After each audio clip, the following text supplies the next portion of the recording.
The neuroscientific answer? Nothing. The way our brains are set up, it has us taking that on a whole lot easier. So there's nothing wrong with you if you get stuck in worry. They also go on to say that 90% of the negative emotions and feelings that we have are past. They're past stuff. Because if our brains encoded, naturally the failures, if our brains encode those easy and they get stuck there, then 90% of what we're dealing with on a day-to-day basis is the old stuff. So they say the solution, a couple of them, the solution is first to ask yourself in this moment, if you start cogitating over those worries and fearful moments, to catch yourself, very similar to Byron Katie, and say, is this true? Right now, whatever way you can say. So you start cogitating the fear and then not good enough and what's wrong with me, and say, wait a minute, stop it. Is this actually happening right now? Oh, no. Good. All right. So you remind yourself, this isn't happening. This is just stuff I'm remembering. Now you can take your mind over to the other side of your brain and say, what do I choose instead? Change your thinking, change your life. Still applies here. Because we stop ourselves and catch ourselves. I'm doing that again. I'm thinking that thing and it's really not happening. It's in my mind and it's, all right, I'm going to get off my back because I know that my brain has a tendency to want to remember the icky stuff. I'm going to override that. My conscious mind is going to override that and say, I choose to love myself. I choose to know I'm a child of God. I choose to know that I'm doing the best I can right now. I choose to feel joy. I choose to feel optimistic. Whatever it's going to work for you, put those things in. They also recommend something that we recommend here all the time. Before you go to bed at night, write down a couple of your successes and write down a couple of your gratitudes. Or even just go to bed with them in your head. You know, writing them down is really visceral, so it's wonderful to do that. You know, you write it down. But you can also lay there in bed and think, what successes did I have today? Now, you perfectionists may have a little harder time. I get it. Because we have such high expectations. Like, well, I didn't do anything very successful today. Come on. Look for something really small if you must. Little small successes. And think about them or write them down. To say, today I succeeded at being really sweet when I was driving on the freeway. Or at least for 1 mile. That's what I mean by finding the small successes. Today I had a really good day at work for that hour. You can find a success. Today I smiled more than frowned. I'm doing this because the perfectionist part of me can want to say, well, I wasn't good enough because I didn't smile all day long. Find the little pieces. And then say, I'm so grateful. I'm so grateful that I allowed myself to remember the positive. I'm so grateful that I allowed myself to get off of my own back. And if you go to sleep with those things, that's one way of focusing on the positive side of our brain. But in the meantime, there's nothing wrong with you. That's just really good news, I think. Nothing wrong with this at all. So as we're applying this idea of change your thinking, change your life. I know as new students, sometimes it's like, oh my gosh, that's a lot of work. It can feel like a lot of work at times, but it is so worth it. It is so worth it as you get further down the path.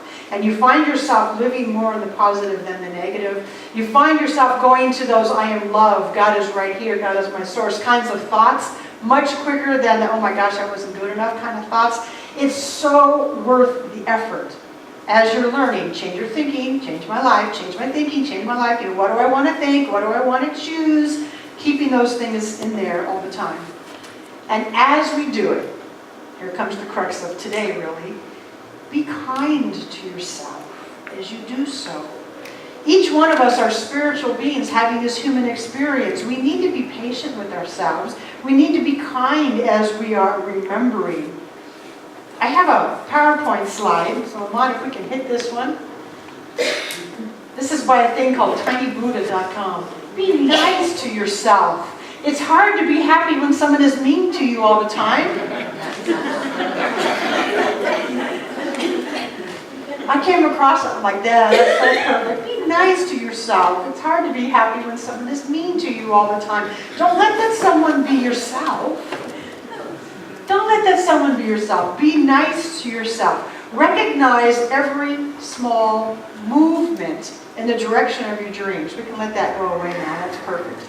Recognize every little success, as I was already saying. Recognize every movement. That's where I'm headed. I'm not there yet, but I'm going to recognize this small step. And then do what my title says. Give yourself a pat on the back. Give yourself a pat on the back every time that you do it. Encouraging words to ourselves open the door much bigger than harsh words. And lit the candle for encouragement. Every little encouraging word I give myself gets me off my negative back and puts me, okay, I'm going to encourage myself. And what I find is my doors open wider with that encouragement. If I'm mad at myself, it just shuts me down because it doesn't feel good to be mean. So encouragement pops the door open. It begins to help us believe maybe I am enough. Maybe I am really a child of God and I can succeed in what I want to. The truth is you can, but it's us who has to believe it. Another premise of this philosophy, we can achieve whatever we want to, but if we don't believe it ourselves, it ain't going to happen. We have to believe that we are enough. We have to believe that as an expression of God, we can achieve what we want to achieve through our thinking, through our believing deeply. The place to begin is in that level of belief. Believe it, believe it, believe it. If you do no other affirmation, I believe that I can achieve. Or I believe that the presence of God is right where I am. Do your work to heal the believing. As we're healing that, remember that spiritually we're already perfect. Spiritually we were born as these perfect spiritual beings. Totally different than the disease of perfectionism. Being perfect in this spiritual sense means we're already whole, yes? We are already whole. There's nothing wrong with us. There's nothing lacking. We are already whole. We are already perfect. We're already complete.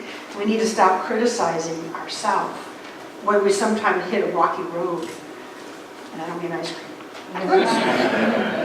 Too many books coming with me. Let me tell you what Ernest Holmes says about this idea of being nice to ourselves, remembering that we are already spiritually whole. I have two different parts that I'm going to put together here.